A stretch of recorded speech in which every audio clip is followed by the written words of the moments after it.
नमस्कार। आज हम बात करेंगे एक ऐसे खास दिन की जिसके नाम में ही उसकी सबसे बड़ी खूबी छिपी है, सफलता एकादशी। जी हाँ, एक ऐसा दिन जो सफलता का वादा करता है। तो चलिए सबसे पहले इसके नाम को ही समझते हैं। सफला, ये संस्कृत का शब्द है।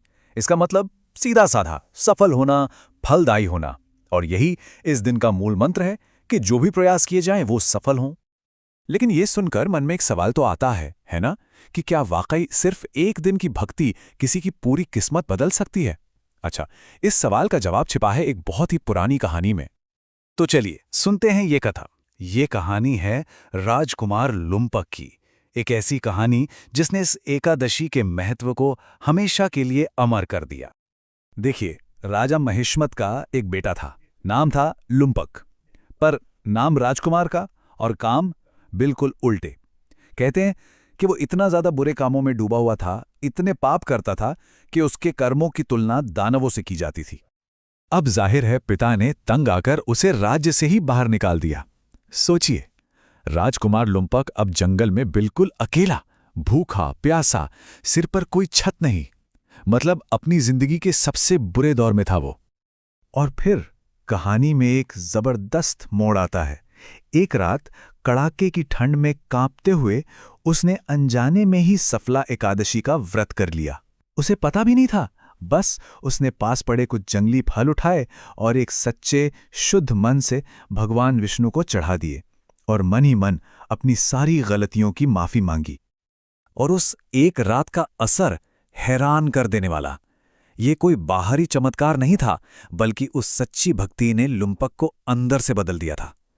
एक रात, बस एक रात में उसका हृदय परिवर्तन हो गया।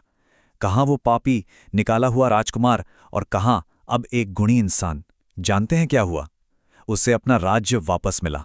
सिर्फ इतना ही नहीं, उसका ये लोक और परलोक दोनों सुधर गए। तो लुम्पक की कहानी से ये तो पता चल गया कि इस व्रत का महत्व क्यों है। अब बात करते हैं कैसे की, मतलब इसे करने का सही तरीका क्या है, क्या नियम है। देखिए, इसका पालन बहुत सीधा और व्यवस्थित है। सबसे पहले सुबह उठकर स्नान करें, साफ सुथरे कपड़े पहने और हाँ, पीला रंग पहने तो बहुत शुभ होता है। इसके बाद भगवान विष्णु की पूजा करें, फल फूल तुलसी जो भी श्रद्धा से मिले। दिन भर अनाज से दूर रहना है और पूरा ध्यान प्रार्थना और मंत्र जाप में लगाना है। और अगर हो सके तो रात में जागरण करना तो सोने पे सुहागा है। तो सीधी सी बात है, इस व्रत में मन और शरीर दोनों की शुद्धि जरूरी है। क्या करना है? प्रार्थना, मंत्र जाप, भगवान को फल फूल चढ़ाना। और क्या नहीं करना है? अनाज मतलब चावल गेहूं ये सब नहीं खाना है।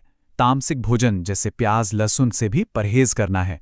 और सबसे जरूरी, किसी भी तरह के बुरे काम या बुरे ख्याल से खुद को दूर रखना है। ठीक है, अब आते हैं बिल्कुल प्रैक्टिकल जानकारी पर।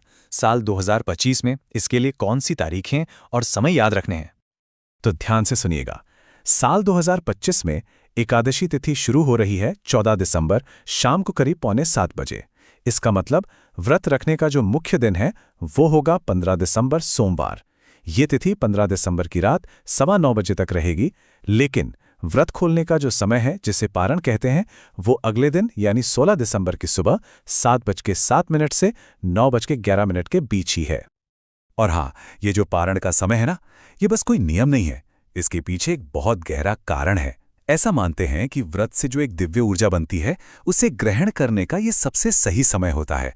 अगर इस समय के बाद व्रत खोला तो उस ऊर्जा का चक्र पूरा नहीं होता और फिर पूरे दिन की साधना का फल अधूरा रह जाता है।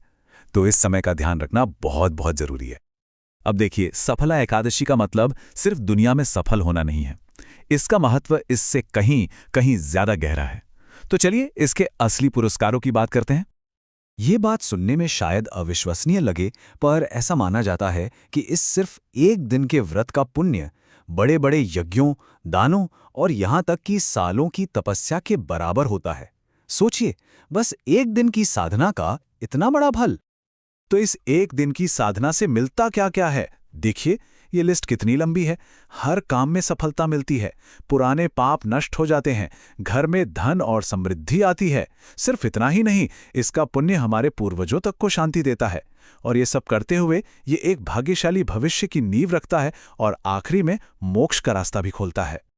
तो ये सारी बातें हमें एक बहुत गहरे सवाल पर लाकर खड़ा कर देती हैं। सफला एकादशी सफलता का रास्ता तो दिखाती है, पर हमें खुद से ये पूछना होगा कि आखिर हमारे लिए एक सफल जीवन का असली मतलब है क्या? क्या ये सिर्फ पैसा और शोहरत है, या उससे भी बढ़कर कुछ और? इसी सवाल के साथ आज की बात यहीं समाप्त करते हैं।